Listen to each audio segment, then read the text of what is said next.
আসসালামু আলাইকুম সবাইকে, কেমন আছেন সবাই? আলহামদুলিল্লাহ আমি অনেক ভালো আছি। আমি আজকে আপনাদেরকে আমাদের কুষ্টিয়ার বিখ্যাত দুইটা জায়গা ঘুরে দেখাবো, চলুন দেখা যাক।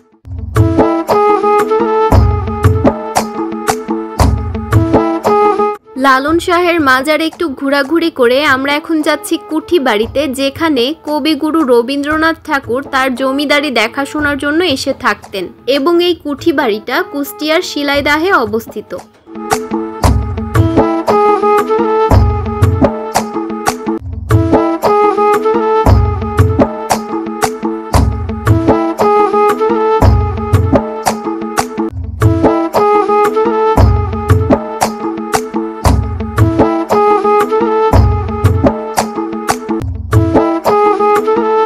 কুঠিবাড়ির পাশে রয়েছে জেলা পরিষদ ডাকবাংলা শিলাইদহ কুষ্টিয়া।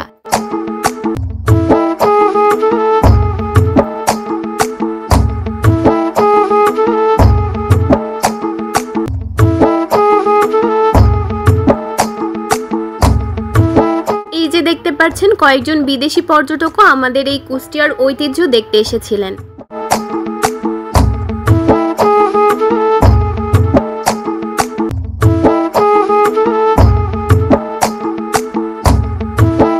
কুঠিবাড়ির ভেতরের এই নিদর্শনগুলো ক্যামেরা বন্দি করা একদমই নিষেধ ছিল, তারপরেও আমি সামান্য কয়েকটা ক্লিপ নিয়েছি শুধুমাত্র আপনাদের দেখানোর জন্য।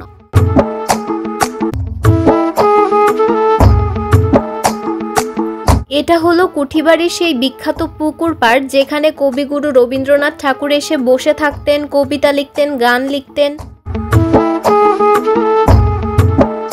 কুঠিবাড়ির ভেতরটা খুব ভালো মতো ঘোরাঘুরি শেষে আমরা এখন চলে আসলাম কুঠিবাড়ির সামনের অংশে, যেখানে অনেক ধরনের দোকান আছে, অনেক ধরনের শৌখিন জিনিস পাওয়া যায় এখানে, এবং অনেক ধরনের খাবার জিনিস পাওয়া যায়, কুলফি পাওয়া যায়।